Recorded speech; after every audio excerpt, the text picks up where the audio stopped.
अति दूर।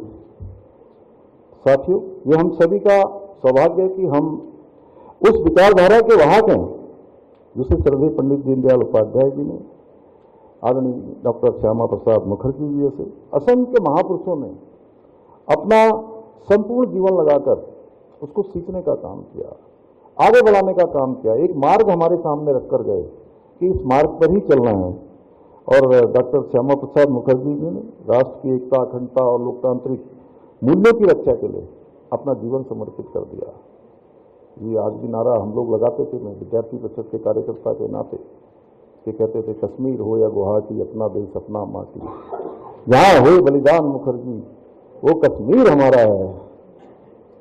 तो इस प्रकार के नारे हम लोग कब से लगाते आए हैं और ये हमारे लिए बहुत प्रसन्नता का विषय है कि जो पंडित श्यामा प्रसाद मुखर्जी जी ने जो स्वप्न हमारे लिए सोचा था उसको पूरा करने का काम हमारे देश के हमारे यशस्वी प्रधानमंत्री आदरणीय नरेंद्र मोदी जी के नेतृत्व में धारा 370 को समाप्त करके उसको पूरा किया गया। और अभी जो बंगाल के विधानसभा चुनाव में जो हमारी विजय हुई है उसमें भी हमने हमारे युगदृष्टा डॉक्टर श्यामा प्रसाद मुखर्जी द्वारा देखे गए स्वप्न को साकार करने का काम किया। और सच में मैं चूंकि चुनाव में भी वहां गया और चुनाव के बाद भी गया, अभी शपथ ग्रहण समारोह में भी मुझे वहां प्रतिभाग करने का अवसर मिला। मैंने देखा, ऐसा लग रहा था कि जैसे कोई स्वतंत्रता मिली हो, इस प्रकार का वातावरण वहां बना दिया गया था। 15 सालों से दुर्गा मंदिर में ताले लटका दिए थे। कितना तुष्टीकरण, कितनी घुसपैठ। और हम चुनाव में जाते थे, देखते थे कहीं पर रैली के लिए परमिशन नहीं मिलती थी, हेलीकॉप्टर उड़ाने की परमिशन नहीं मिलती थी।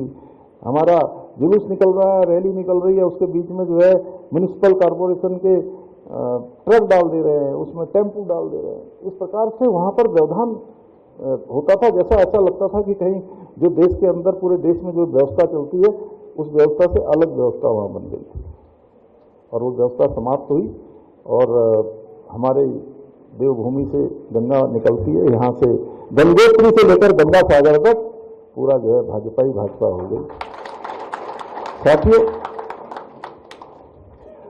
पंडित जी का यह भी मानना था कि समाज में अंतिम व्यक्ति में खड़े हुए जो व्यक्ति हैं, समाज के अंतिम छोर में रहने वाले व्यक्ति हैं, उनके बिना लोकतंत्र सार्थक नहीं हो सकता।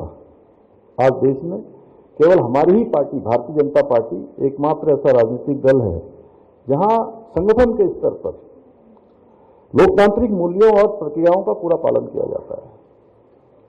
यहां पर पहले से तय नहीं होता है कि जन्म आधारित पार्टी है कि कोई जन्म से किसी परिवार में पैदा हो गया तो उसी को ये मिलेगा। यहां नहीं पता होता है। जैसे कांग्रेस पार्टी में पता है कि अगले 20 सालों तक, 50 सालों तक कौन अध्यक्ष रहने वाला है।